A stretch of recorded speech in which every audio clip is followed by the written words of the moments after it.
Last time we were in the studio was on July the 3rd, which was a Wednesday before July 4th. And we are back in studio because even when Kyle was not with Derek, myself, and Bree on that Friday after July 4th, we were doing the broadcast from home. So there was that, and that's why I feel like I have aged 3 years in the time since we last did a show in the studio. This is the first time in studio, and it's great to be back here with you all for the PHLY Sixers podcast alongside Kyle Neubeck. I'm Devon Givens. Bree is back with us. We miss Bree. We appreciate Emma for everything that she did for us out there in Las Vegas. Definitely good to be back here with Bree. Derek's on vacation for the rest of the week. Must be nice. With him next week as he filled in for us on a travel day yesterday with Rich Hoffman. And it's good to be back with all of you back here in Philadelphia. And you guys were right. It is hot outside. So we brought, it was here, but we brought humidity that gets you, baby. Man, it's something else. But we do have plenty to talk about, even though it is the offseason, Summer League, where it's still going on while we are back here in Philadelphia, Team USA with the game. Just about finishing about 30 minutes ago. We'll talk about that. But we want to get into the offseason as a whole. We've talked the other day about the best move outside of Paul George and how good that move was, how important it was for the 76ers, more meaningful than probably a lot of teams in the NBA. Mm-hmm. And it has worked out for Daryl Morey in the offseason. And then I asked the guys and all of you, your best move for the summer from Daryl Morey outside of Paul George. Drew, we had Kyle talking about Tyrese Maxey's Maxey Museum, the presentation from the organization, which was fantastic as they re-signed him to his extension. The fact that they brought in Caleb Martin, we all agreed about that one. Kelly Oubre back on a solid deal also. But Daryl Morey has done a lot this summer, and we talked about it so much even before the season ended. But, of course, it was amplified as the season came to a close in a disappointing first-round exit against the New York Knicks, seeing some of the flaws that they had, understanding that they had to do so many different things to put this roster together to compete with a team that's up and coming like the New York Knicks. And we wanted to talk today about, as much as we've gotten into Daryl Morey and the job that he was supposed to do this offseason, we want to know from you, and I'm going to ask Kyle this question to start off, and I'll give my thoughts. Did he do what he was supposed to do this summer? Setting up the salary cap situation the way that he did, having all of this space, re-signing Tyrese Maxey, signing him after, of course, you get a few other things done in the order that you're supposed to do to make all of this stuff work. As much as we laid it out that he had to have a good summer, Kyle, did he have a good summer? I think the only way you would say no is if you're someone who wouldn't have been satisfied unless they traded Joel or did something completely dramatic. The whole discussion about this team, I would say for about 4 or 5 months there, because Joel was out for 2 of them. There wasn't a ton of belief in the team heading into that playoff run. And then the 2 months of offseason that we had leading into Paul George's signing, all we said was, well, this better pay off. They better use this flexibility for something good. And you don't want to see them cash in a bunch of picks and have to move heaven and earth just to get a guy here that you were hoping to just sign in the cap space. And I know there are still people that are skeptical of Paul George. I understand the downside risk with him, right? But to start with Paul George, to get a guy who is a great third guy alongside Joel Embiid, Tyrese Maxey in both skill set and upside, that was a great start. And then you start working on, okay, as a roster, what are the most important roles and positions we need to fill? Well, you need more wings. You need guys who can switch, guys who are, durable playoff guys that even if their shot's not there, they can provide something. That's Caleb Martin. That's Kelly Oubre. Those are 2 solid additions. You need somebody who can hold down the fort when Joel Embiid is not available, whether that's because he's been given the night off for rest, whether that's because he's actually hurt and you need to buy him a week, 2 weeks, maybe just a few games. Andre Drummond is that guy, right? We have our concerns about him from a playoff perspective, but Andre I've called him, and we've all called him, an innings eater type of player. Yep. He's very good in that role. I think he's actually even gotten better over the last couple of years in that backup role playing behind Nick Vucevic in Chicago. So he's grown used to being that guy where you're mostly just a 10 to 15 minute high energy, high effort type of player. Every once in a while you come in, you play that starting role. I think he has learned to settle into that spot. And he seems, from what we heard from him on his, press conference day, his intro day, he seems pretty content with where he's at, that he was happy to come back to Philadelphia. Yep. He's happy to play this type of role. And that, as we've talked about a lot, is an important thing for all these guys. So they're able to retain some key guys like Kelly. They bring back Kyle Lowry. The KJ Martin contract, now that obviously if it was just like pure dollar for dollar value, I don't think that's a great deal. But the deal was made so that they could eventually potentially trade KJ, use him, maybe somebody else to go and get the final piece, quote unquote, sometime before the deadline. And so add all these things up, and this is basically everything you could have hoped for in terms of the flexibility and, they have all this cap space. What are they going to do with it? They have a coherent team around Joel Embiid and Tyrese Maxey. They have a very good third guy on there. Nick Nurse has some options in terms of the wings, and they've got more shooting because of drafting Jared McCain, although that's a topic we'll get to later because he hasn't shot the ball quite well, as Derek and Rich talked about yesterday. It might not be like the very perfect offseason. There are still a hole or two on the roster that we can get into that at some point. But by and large, this is probably at least a 90th percentile offseason, I would say. Yep. And they are now primed to – this is as good as you could have hoped for realistically. And they now have a real chance to battle with some of these other teams at the top of the Eastern Conference. Yeah, so and I saw it in the chat already where Devon Miliano said that 93 out of 100, to your point of the 93 percentile. When this offseason started and we see moves like Alex Caruso being traded for nothing, basically Josh Giddey going to Chicago, Caruso going to OKC, all right, that's one player off the table that you're upset about. Then you get the Paul George news that he may opt in and take that. And that was a legitimate concern. Right. So with that and that opt-in possibility, that's where you have us thinking, all right, well, maybe this may not go as according to plan, and how is this going to work out? Daryl Morey has a lot of work to do. Where's he going to pivot to?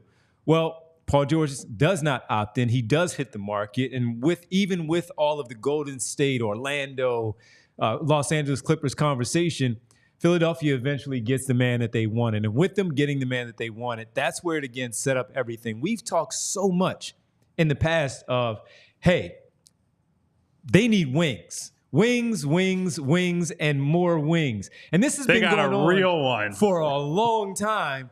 And they got a legitimate wing player in Paul George. And even here, I can't remember, it was just a short time ago, I just saw it in the chat where it was pointed out. I'm not a big Paul George fan. However, if you are, then they did what they were supposed to do. They did a really good job. Daryl Morey did this offseason. So that's how I look at it. They addressed the wing situation, and not only with Paul George, they addressed it with depth.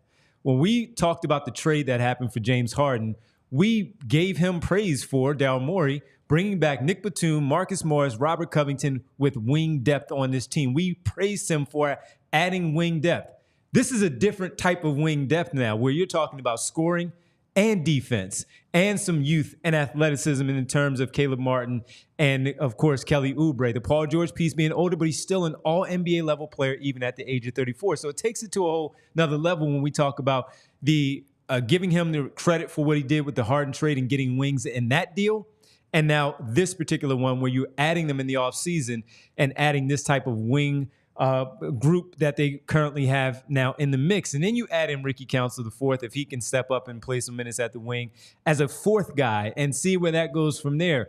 Bringing back another point guard and Kyle Lowry, addressing the big backup big man, where as much as we worry about Andre Drummond in the postseason, the one thing that you're going to want from Andre Drummond in the postseason if he's out there on the floor is at least rebound the basketball. Mm-hmm. The questions that they had against the New York Knicks were the rebounding issues.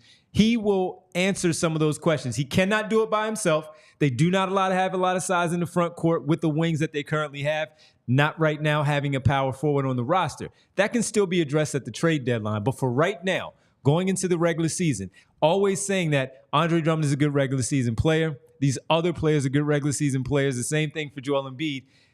the regular season is not as important as it used to be, but it still is important for the camaraderie that Joel Embiid and the organization talked about at the end of the season, adding to their win total to stay in that top 3, to have home court advantage in the postseason, and making sure that all of that stuff happens and builds up for when you do get to the postseason. Because what's going to be crucial here is for those 3 stars, and Embiid, Maxey, and George, for their chemistry to really start to mold by the time we get to March, and saying, okay, this is what they have.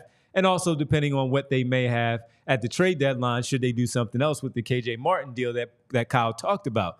So I think right now, with everything that he's done, there are questions with the draft picks. We'll get to that a little bit later.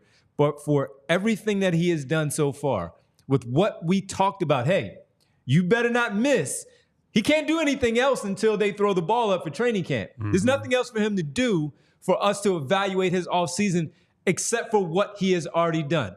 And when we talked about hitting singles and doubles and triples, well, the man did a damn good job with everything that was presented, setting up the cap space, even though we had our questions about the Harden trade and so many other things.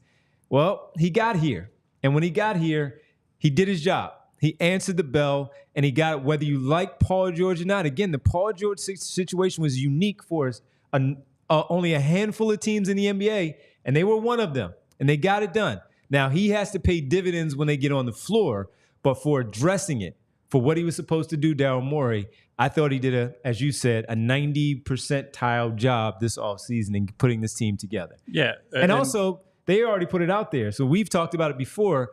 They put it out there. The press conference is going to be next week. Yes. I cannot wait to hear what Paul George has to say. We've already heard plenty from him on his podcast, which is the fun part of covering. He wasn't being interviewed by the media in Philadelphia, so that's where it's going to be. I'm sorry to cut you off. No, you're good. Yeah, so obviously the only thing that's really left are the minimum signings at the very end of the bench. There are some interesting names out there, right? But nobody that's really jumping off the page at you. It's why we've been keeping a close eye on some of these guys in Summer League, like Aluma, who's had a nice run in Utah and Vegas. But, yeah, I mean, the overarching point here is that they have all the GM, all the front office can do is put a good team together on paper, right? They can't stop a guy from being hurt, right? They can put a world-class medical staff on hand, and they can try to put processes in place, but they can't guarantee anything. All you can try to do is build out the best team possible. And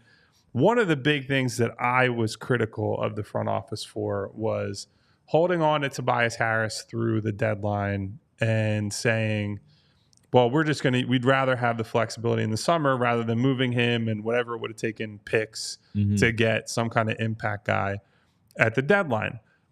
And the reason I was really upset about that at the time was because as we got into May and early June, we're looking at scenarios where Jimmy Butler is the best option, where you're having to move picks anyway. And so you were looking at all downside where you didn't get him for a playoff run, which would be part of why you'd trade for an older guy, and you're still paying a premium to get him in the offseason. You still would have probably had to move multiple first-round picks. Now, that would have applied to any of these guys.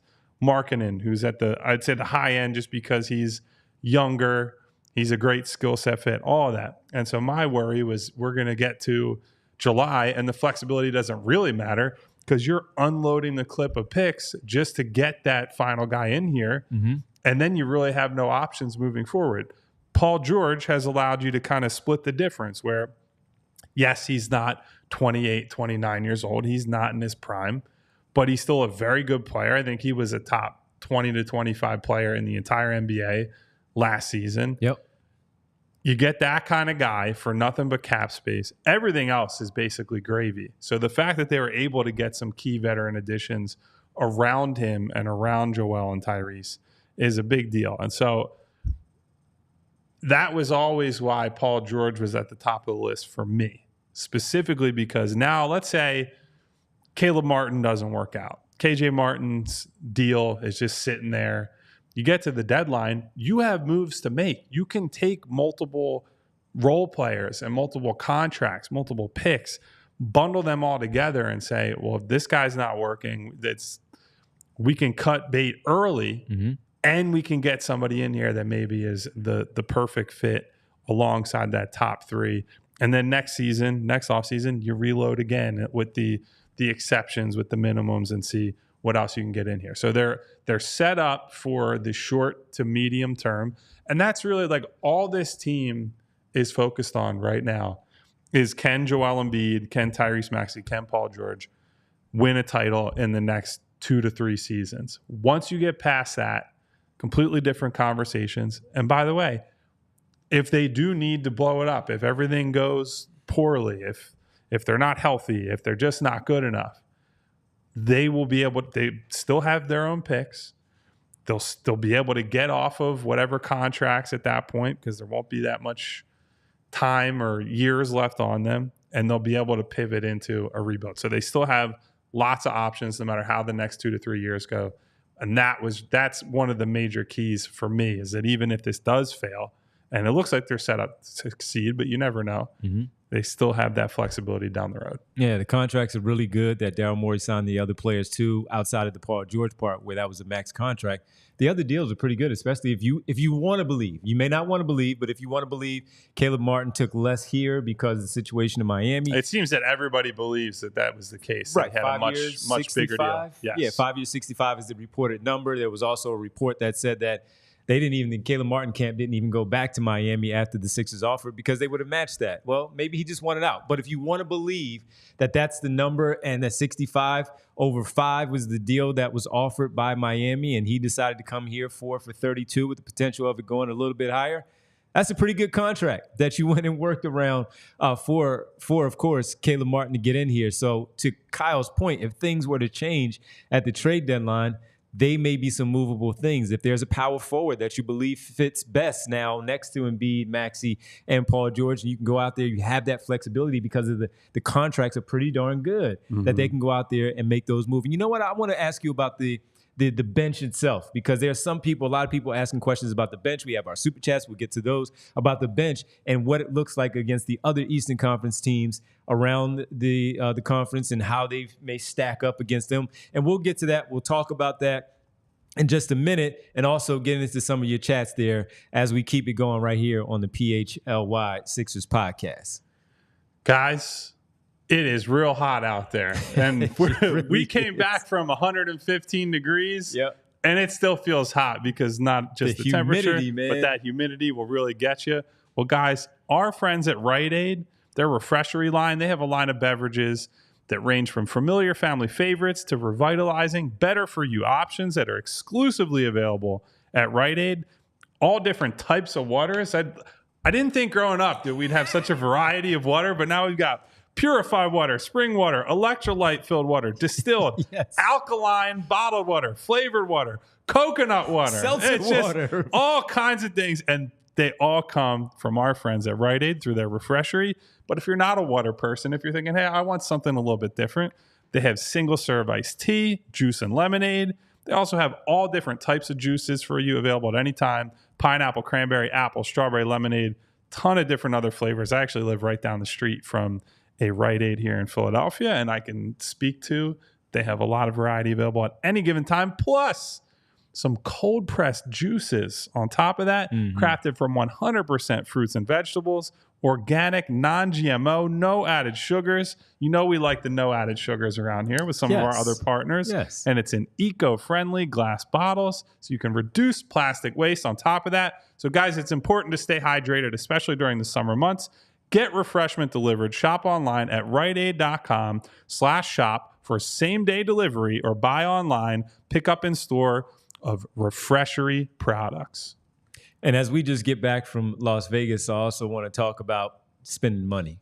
We did spend some money. We spent a little bit of money. So when you're out there, you want to make sure that you're secure with your financial institution and also with your card. Maybe you have a credit card. When you go on vacation, you like to use that a little bit more, a little safer, a little secure with your financial institution. And we have a perfect one for you.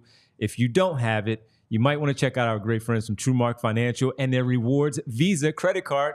That would have been very helpful on this vacation to Las Vegas. Earn rewards, not just vacation. We did do a lot of work there also. Earn rewards for each purchase using TrueMark Financial's Reward Visa credit card and redeem them for travel and retail gift cards. See? Build credit through timely payments and low credit utilization. Enjoy fraud protection with features like zero liability. Again, if you're out there and you're spending, you're like, oh man, I'm with so much. I'm eating here, I'm eating there, I'm eating all this food, I'm eating that food, I'm buying this for my family, I'm doing all that. You might want to make sure you're secured. Again, traditional savings accounts, basic savings account, offering a place to deposit funds, earn interest, and withdraw money as needed. Certificate, fixed term deposit account with a predetermined interest rate and maturity date, offering higher interest rates for locking in funds for a specific period. All you have to do to be a part of this and be secure again with your financial institution and your credit card is go to TrueMark Financial. It's a federally insured by the NCUA and is an equal opportunity lender. For more information, visit truemark.com/PHLY. I saw Winona in the chat brought up margaritas. I'm not sure that they have refreshery margaritas at Rite Aid. I don't think that's even legal in Pennsylvania yet, but we'll work on the legalization of liquor sales in pharmacies. How about that? Yeah. I'll have my people talk to some important people, and we'll see what we can do. We'll see how we can do that. But as far as things go, before we get to our super chat, I wanted to ask you, because I was just talking to our good buddy Michael Belfatti. Michael Belfatti, a big part of our show, like many of you are, but Mike is very active in the chat, the super chats as well. And he was saying, Devon, we could have signed Paul George, a 34-year-old, to a max contract. We could have done that. And I don't disagree that we could have just said, hey, if we have it available, you can do that. The difference, again, as I mentioned to Mike, and he agreed that to this point, they needed him just like he needed them. And it worked out for them. Other teams, they may have wanted him. You get him on a lower deal if he's looking to do that. He didn't want to do that. That's why he's not in Los Angeles. He's now a member of the Philadelphia 76ers. And that's why it was a unique situation as to why Daryl Morey, Elton Brand, and that front office were able to get this done. Because, sure, the money is the money. He wanted it. They had it to offer. But guess what? They needed the player. And sometimes you have to overpay for the player. They need him for the next 2 years, maybe 3, to get this done while he still has that left in him. Kyle mentioned this already. The guy was still a top 20 player, talked about as an all-NBA potential player at the end of the year. Yes, he was, because he was still that good even at the age of 34. He had a pretty good season. It may not be Paul George level to what you have seen in the past, and certainly when you get to the postseason, but it was still a damn good season for a 34-year-old. Can he still do that at 35 and 36? I don't know, but they're betting that he can. He's betting, of course, that he can. And this is a different animal versus playing in Indiana, Oklahoma City, and with all due respect to Los Angeles. I was going to say, that's the big thing, right? This is totally different. Will he stand up to the spotlight? Right. Because to your point in LA, we were having conversations like this with people who either work for or other teams or cover other teams, where it's like, when you're in LA, if you're not on the Lakers, nobody really cares, right? So you can struggle. Like, it's not that Paul George has been hiding in LA for the last several years, but he certainly is not under the microscope in LA the way, LeBron or AD are for the Lakers, or the way he will be here when he struggles, or frankly, when he succeeds. When he succeeds, he's going to garner a level of support that he probably did not have with the Clippers, just because the fan base is not as, die hard, dial it in, all that stuff. To Michael's point about, it's not exactly a 4D chess type of move signing Paul George. I would agree that, yes, 100%. If it's simply, hey, Paul George is available, he fits, it's a pretty slam dunk move to make it. The difference, the distinction is they had to position themselves as the only team that has a reasonable chance to contend and offer a max slot to somebody, because that's the thing, right? There were other teams that had a lot of money to spend. The Detroit Pistons, the Orlando Magic, the San Antonio Spurs.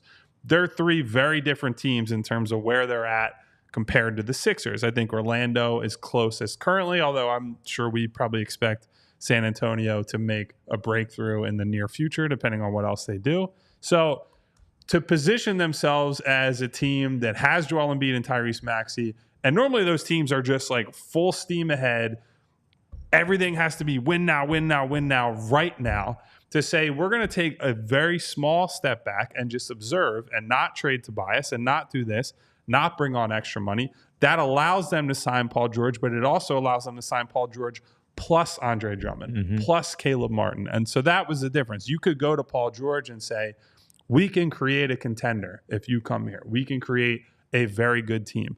That's not the case if he's going to Detroit and just taking a ton of money from them, or even going to Orlando, where I do think he would help them a bit. And I think they're closer.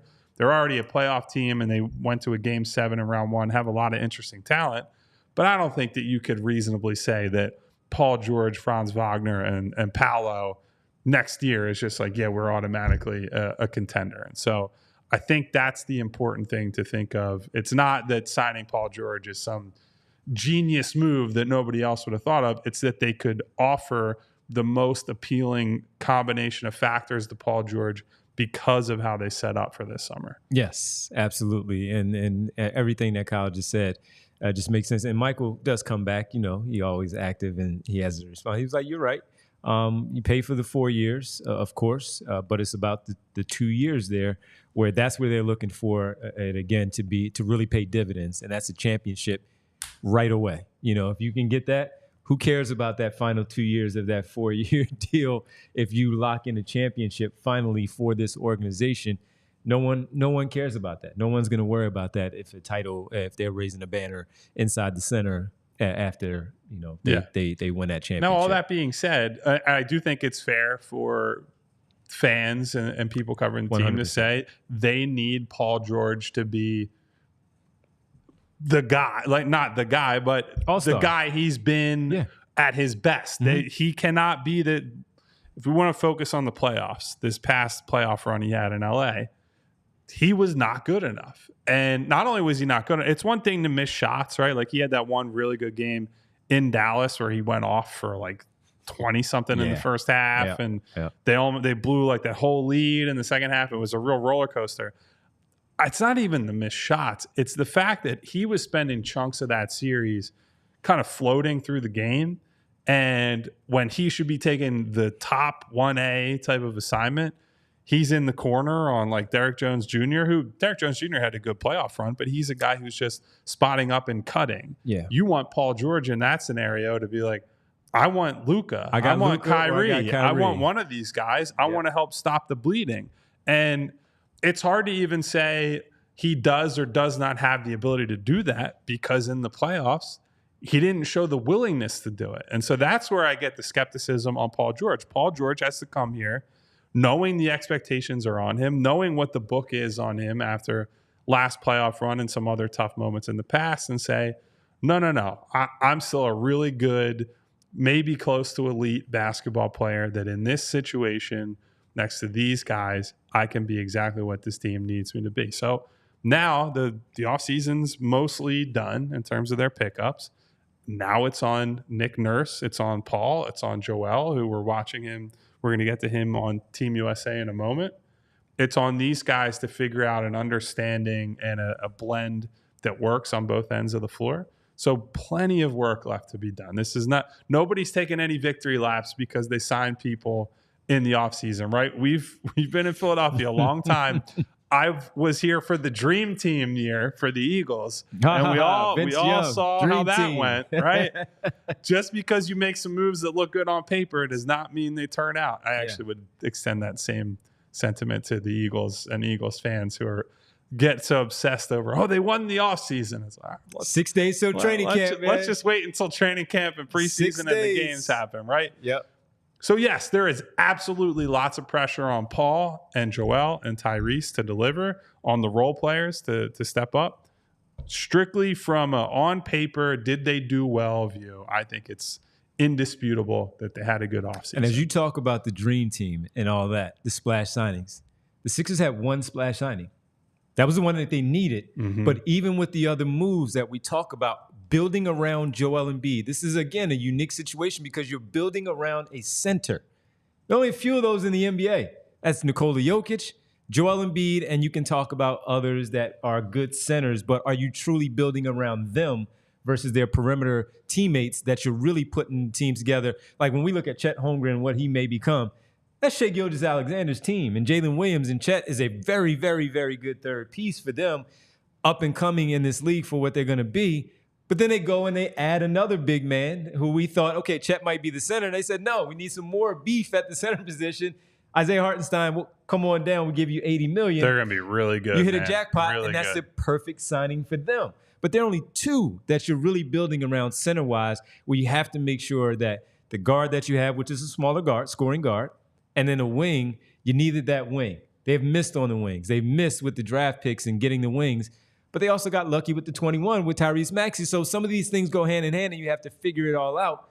They got it right on paper. They did it. Only one splash. Everything else fit for what they needed to do. And it doesn't mean that things are done. Not even now, and not even at the trade deadline, where this may not be the final team that you see. I will bet this is probably not the final team that you will see when they suit up for April and get ready for the postseason run. There are going to be other things that just simply happen, whether it's a signing that happens on the buyout market, or it's a trade, or Marcus Morris comes in, or some other names that we've seen out there, a couple of thrown in there in the super chat that are still available that might decide, you know what, I'm just going to go in there. I saw what they did. I like what they did. You brought up how other free agents might look at the Tyrese Maxey piece and feel good about that too, and say, you know what, I might want to be a part of that. Do they go get a shooter, another shooter with some more size to them? They get more rebounding in the front court with some of these players that are still available. I don't know. We don't know yet, but they still have some roster spots that are open that could be. There's only one splash signing,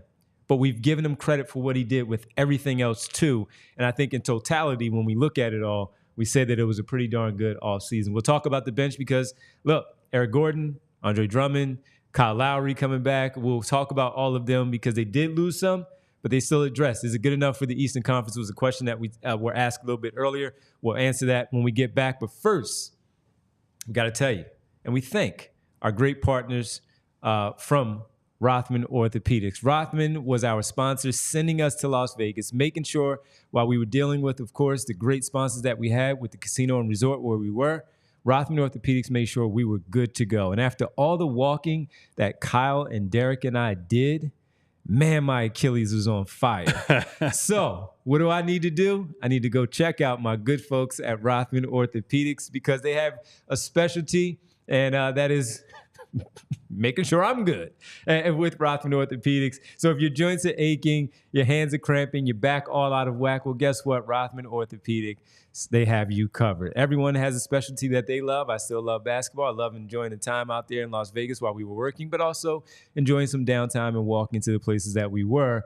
Rothman Orthopedics, I need you folks. I got to come see you and check out so I can get that graft going over my Achilles because I even dressed down with my sneakers today. I wore Birkenstocks in here today because I was like, you know what? I'm not putting sneakers on. I don't need anything. Many Birkenstock days for Devon in here. No, but I'll even show you guys if you need to because I needed it today. Patients will find that the full spectrum of orthopedic care at Rothman Orthopedics, from diagnosis to discharge. They provide, again, their patients with every service and every procedure necessary, such as the x-rays, the orthotics and bracing, MRIs, physical therapy, and more. I've experienced all of that in my time now over the 5 years that I've been associated with Rothman Orthopedics due to my 2 injuries. And it's year over year where Rothman consistently performs among the highest volume of hip, knee, shoulder, and ankle replacements in the surgery. That's over 60,000 year over year from Rothman and those procedures done to their patients. And patients like myself continue to come back because of the treatment and the respect and the service that you get, treated like a human being and treated like a family member and partner with Rothman Orthopedics. So if you are like me and many others that need that treatment, Rothman Orthopedics, they specialize in orthopedics, and you. Visit rothmanortho.com/PHLY to learn more and make an appointment today. And guys, I got to tell you about another friend of ours you've heard quite a bit about recently. That's the good people at Indeed. Because guys, we are driven by the search for better, but when it comes to hiring, the best way to search for a candidate isn't to search at all.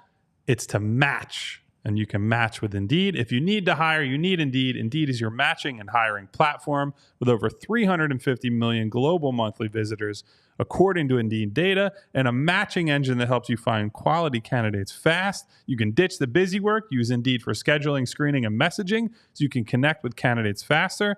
And Indeed doesn't just help you hire faster. 93% of employees agree that Indeed delivers the highest quality matches compared to other job sites, according to a recent Indeed survey. So, you can have the best of both worlds. You're getting the best people, and you're doing it quicker than you can other places. Ultimately, that's all we're asking for, right? Fast and the best. Mm-hmm. That's the name of the game, whether it's NBA free agency or it's job searching for you or trying to hire for your company. It leverages over 140 million qualifications and preferences every day.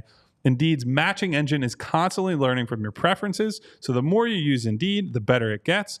Join more than 3.5 million businesses worldwide that use Indeed to hire great talent fast. Listeners of this show will get a $75 sponsored job credit to get your jobs more visibility at Indeed.com/AllCity. Just go to Indeed.com/AllCity right now. Support our show by saying you heard about Indeed on this podcast. Indeed.com/AllCity. Terms and conditions apply. Need to hire? You need Indeed. And Michael Belfatti saying, yes, Devon, you're young. You can still recover. But 10 years from now, cut that out. Well, our guy Al, 2-minute warning, keeps telling me no. Winona keeps telling me no. Give it up. Don't get back out there. Well, when they repaired it, they said, yeah, you can repair it so you can get back out there on the floor. Take you off the floor. I don't know what. One of those big oversized hooks they use on the stage. Yes. When you're bombing an act. Yep. Right there at the Apollo, they pull you off that stage just like that. So, yeah, look, I'll show everybody. Just are the Birkenstocks coming out? Oh, wow. Yeah. Look at this guy. Had to go with the Birks today. I was not paying attention to the footwear situation. Yeah, had to go with the Birks today. Partially because I'm still recovering from Las Vegas. Yes, and the psychic damage it has done to me to be there for 8 days. Just hearing bass in my ear for basically 8 straight days. We were around noise every day from the casino. First of all, Circa, thank you. We want to say thank you again to Circa. It wasn't even in Circa. It was we would go outside and you're on Fremont and it's like doom, doom, doom, doom. And they have some 80s cover band, and then you get away from that band and it's a 90s cover band, and then it's a street performer. Right down the street. And then it's a guy in a Chucky costume or a Pennywise or some woman with her, as I said the other day, her appendages hanging out. Yeah.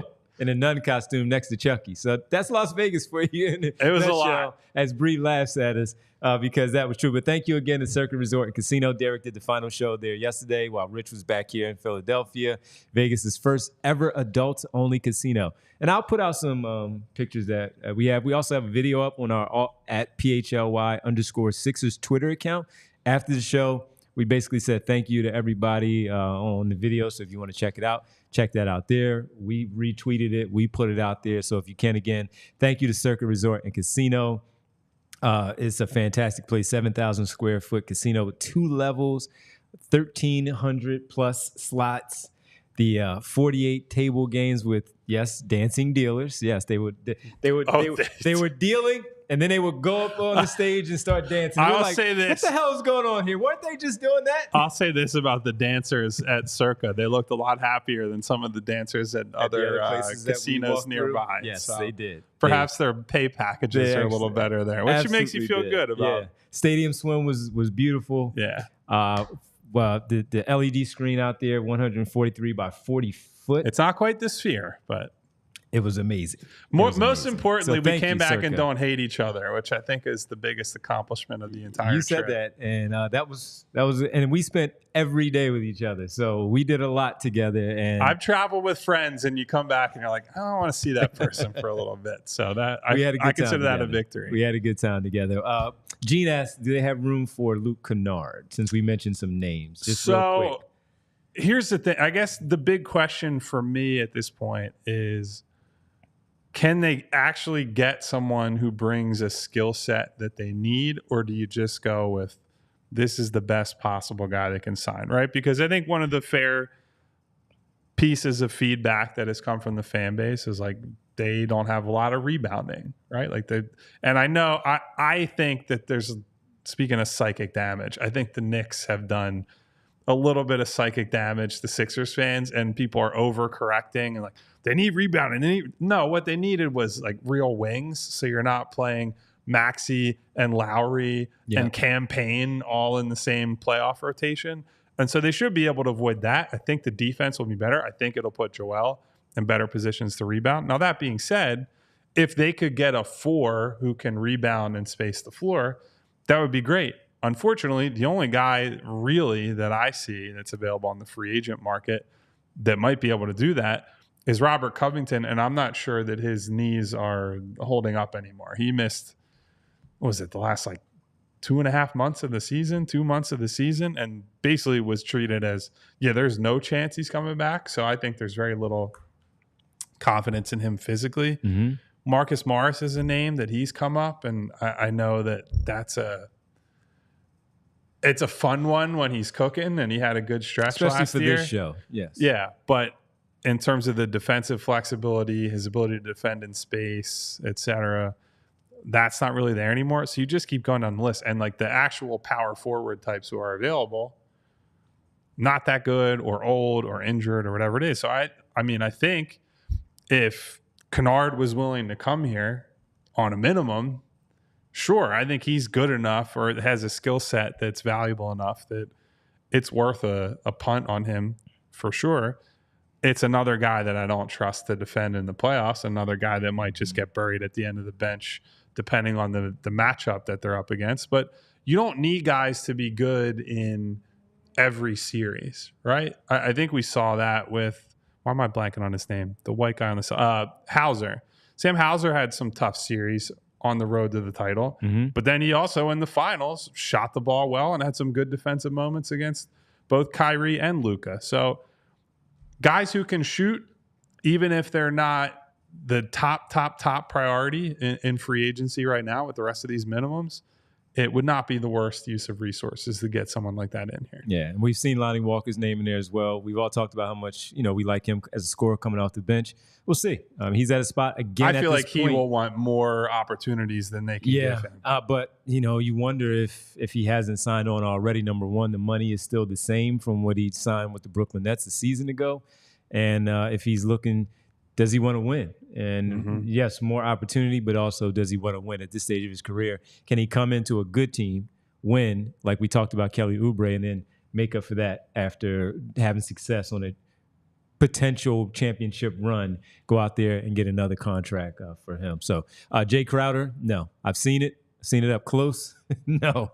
Yeah, I think he's just cooked. Yeah, we should have won that championship in 21, especially now. If he a guy you've brought shots. up a bunch who I have never really been in on, but also is not signed, is Precious. Right? Yeah, man. He's still out there. Yeah, and I wonder if the Knicks just don't hold him any value there. He knows Nick Nurse. Nick Nurse knows him.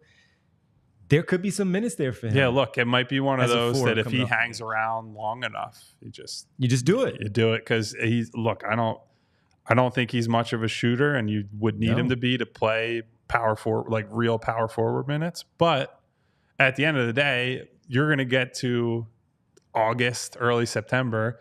The talent that's left is not going to be impressive. So maybe that's just one you wait. I don't think he's near top of their priority list right now. And I think if he was being honest with himself, he'd probably go somewhere where there'd be more opportunities for him to play. But wouldn't be the craziest. No, not at all. Not at all. And right here we have Boots, our buddy Bootszilla saying Precious and Lonnie make it happen. Well, if they do that, if they add them two as the final two pieces, that's a damn good late season pickup for them. Late all season. I would keep your expectations lower than that, personally. And that just means that it would be a home run of the final ones if you were able to get those two. And immediately Precious would elevate to your 4 spot off the bench as your first maybe 4-man off the bench, where Andre Drummond is, of course, your 5. So looking at that, Eric Gordon, Kyle Lowry, Andre Drummond, their bench, do you put them up there with the rest of the benches when we talk about the top teams? The Knicks certainly look pretty good because now you have guys that bump from the starting unit to the bench, and they got themselves to a conference semis. And then you look at Boston winning the title. Indiana was pretty deep. Cleveland is pretty solid, Orlando, et cetera. How do you look at the Sixers bench versus the rest of the East? So I don't love the bench, but I really need to see, what does this look like? The final? In practical. No, not even like the final. Like that's no fun to wait until, I can't evaluate this until the final roster set. I think I want to see how Nick Nurse staggers the stars, right? Because, and maybe we can use this to segue into talking about Jared McCain, but Jared McCain is someone I have concerns with from a fit perspective. We said that day one, as soon as they drafted him. Yep. How are you going to get him in the rotation? Now they've brought back Kyle Lowry. So even when Maxi's off the floor, presumably he's going to have to play with another smaller guard if he's able to get on the floor. Now, how I would counter that is to say, if Jared McCain is playing with Joel Embiid and he's essentially the point guard in minutes like that, I don't even really care about his ability to dribble or play make, because the ball's going to go to Joel Embiid in the middle of the floor, and you want to have 4 guys around him that can either knock down a shot or attack a closeout and get to the rim. I think Jared McCain in that position, where he's more of a set spot-up shooter, is in a way better spot than Jared McCain doing the stuff he's doing in Summer League, which is pulling up off the dribble, taking movement threes, like sprinting off of screens rather than just like small relocation threes. So he'll be in a better spot there. If Paul George, for whatever reason, is paired with Joel Embiid rather than Maxey, that gives you obviously a very high-level guy to play next to Joel. We've seen Kelly Oubre have success next to Joel. Eric Gordon on offense, his skill set is perfect playing off of Embiid, where he can space out to, he's comfortable from like 30 feet, right? Just taking set shots from that range. So if you're trying to do the Doc Rivers all bench lineups, it's not going to work, right? I don't think they have the talent, but I think because they got the third guy, they can spread those bench role players around the minutes of the 3 main guys and get them all their proper rest, while also making sure the team doesn't totally go off of a cliff the second that any of those guys go off the floor. So I don't love the bench. I would like to feel like there's one true impact guy off of there. I don't think Drummond quite gets there, although he's probably the closest one at this point. Right now, he is probably the answer to that. I mean, they paid him as if that's the case, but they also paid him as if they're going to need him to hold down the fort. So I like some of those guys, and I like that Lowry is back for reasons other than on the floor. I think helping McCain sort of find his way as a player and as a prospect is a good reason to have him around. But yeah, there's still work to do there, and I think that's why it was so important for them to hold on to picks, because there will need to be moves later, I think. Yep. And with that, speaking of Kyle Lowry and Jared McCain, while we were coming back from the airport yesterday, they were playing the game, and he had his best game, arguably, of the Las Vegas runs here. 21.7 rebounds, Sixers win by 2 points in their game, and he got it done, hit some shots, and we've seen not enough, unfortunately. Not enough, but he hit some shots. He got to the free throw line as well, but in point total and the win, maybe his best game in Las Vegas. Kyle Lowry, to your point, is going to be very important to him, and maybe even Paul George. I don't know what their relationship. LA guys maybe run across each other from time to time if he's paying attention to the scene, the high school scene when he was there. And now getting to this space, I know he talked about him on his podcast, but see how that translates to once they're actually teammates and they start playing. But Jared McCain, 21 yesterday, but still didn't shoot the ball all that great. Yeah, 5 of 16 and 2 of 8 from 3. So that's 8 for 32 in the last 2 games. It's not great. It's not great. What you would say to counteract that is just that the percentages don't really matter right now. I mean, Steph Curry shot like 32% from the field in Summer League. And now, granted, Steph had a much better, deeper shooting resume than McCain at that point. Not going to pretend that Jared McCain is Steph Curry coming into the league. But he got to the free throw line 9 times. Yes. That was very good. Did a good job of using his physicality despite being undersized. So that was to the positive. He rebounded the ball well. That's to the positive. I do think even when he's not getting assists, he's done a pretty good job of making the smart hit-ahead passes. Like, not some of these guys come into the league and they try to just out-dribble everybody once they get a rebound, or the possession changes hands. I think he's pretty good already at just seeing like, okay, that guy's already streaking up the floor, and that'll help out your transition offense, even if he doesn't get direct assists out of that type of stuff. So yeah, I don't like him as much as I would hope at this point after this many games in the summer league. But I would say this, I don't think he's been put in a good position because of how Doughton has played. To me, the reason you would have somebody like Doughton on the summer league roster is to set Jared McCain up and to put him into positions with Doughton playing like true point guard and just say, Jared, go out there and shoot. And there have been moments like that, right? But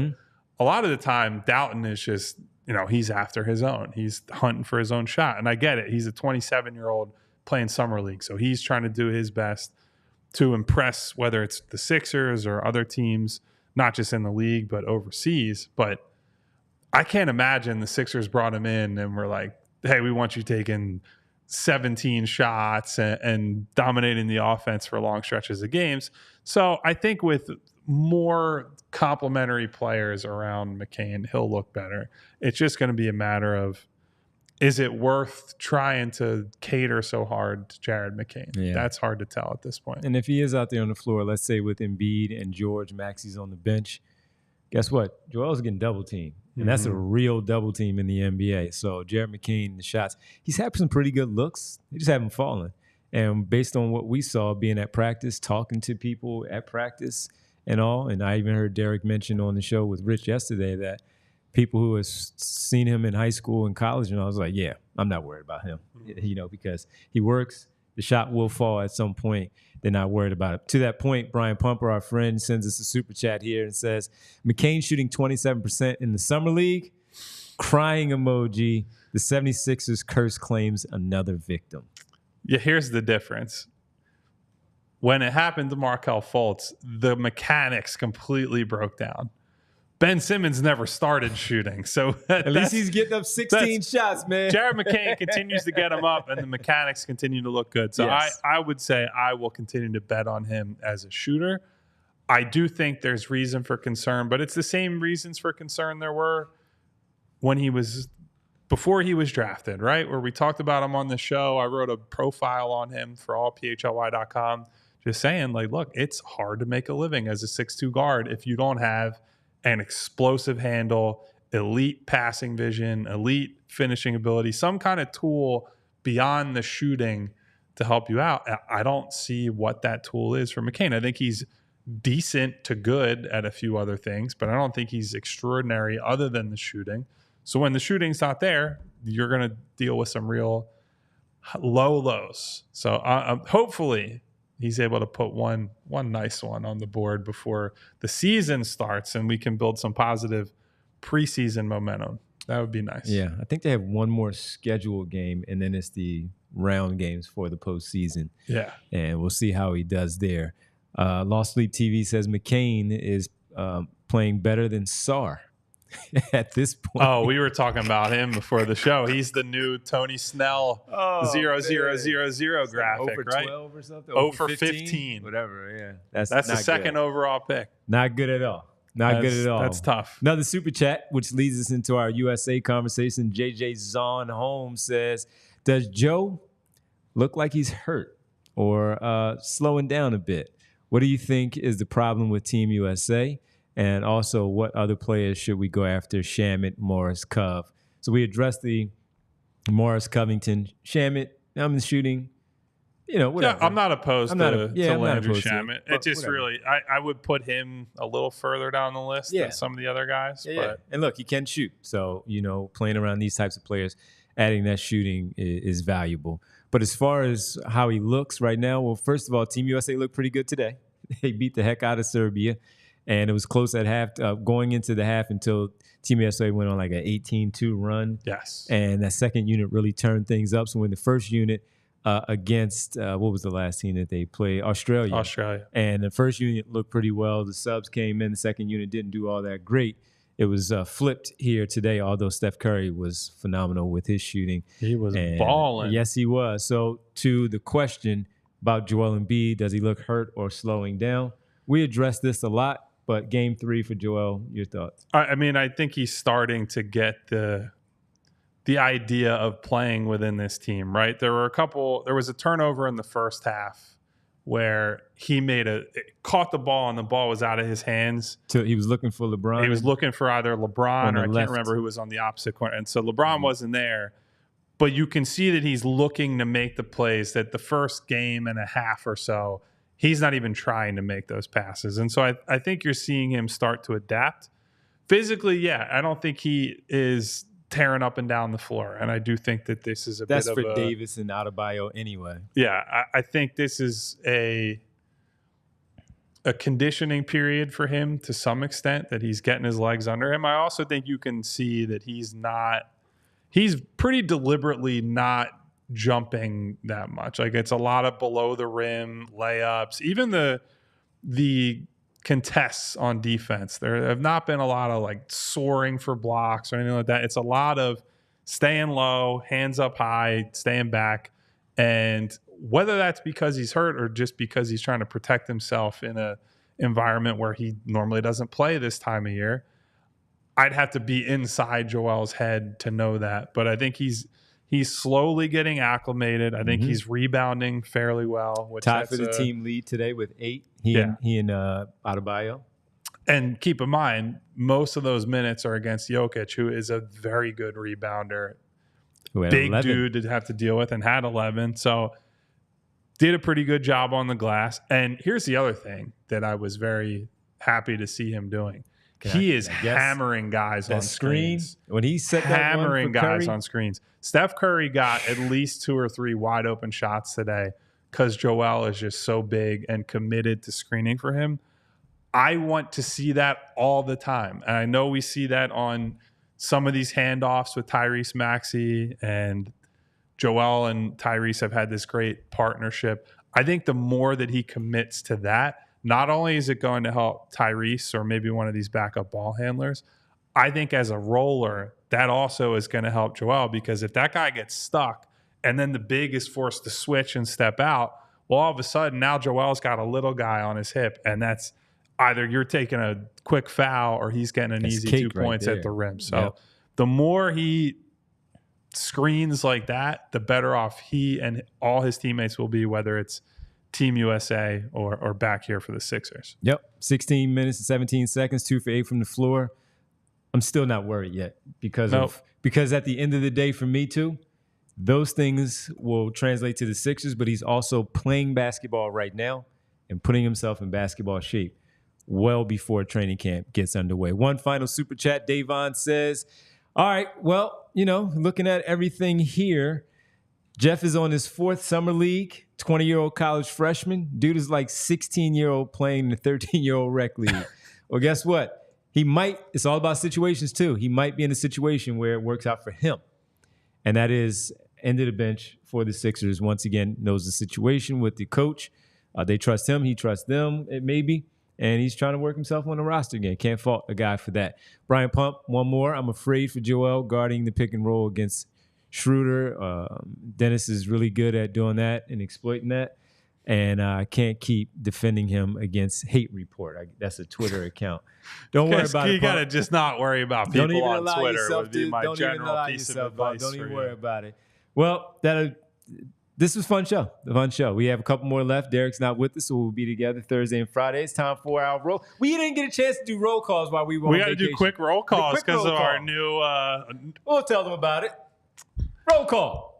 Thank you, everybody, for being here. Thank you to PHLY, Rick Morris, Lost Sleep TV, JJ's on home. JJ. Winona. Hey, Nona. Barbara Carroll, Bootzilla, Michael Belfatti, Brian Pumper, Eating the Remix, Joe, Mr. Sandman, what up, Ezio. Sandman? Love that one. Is that Cool K Forever? Cool K. Love that. Slade in the building. Joe, what Glenn, up, Slade?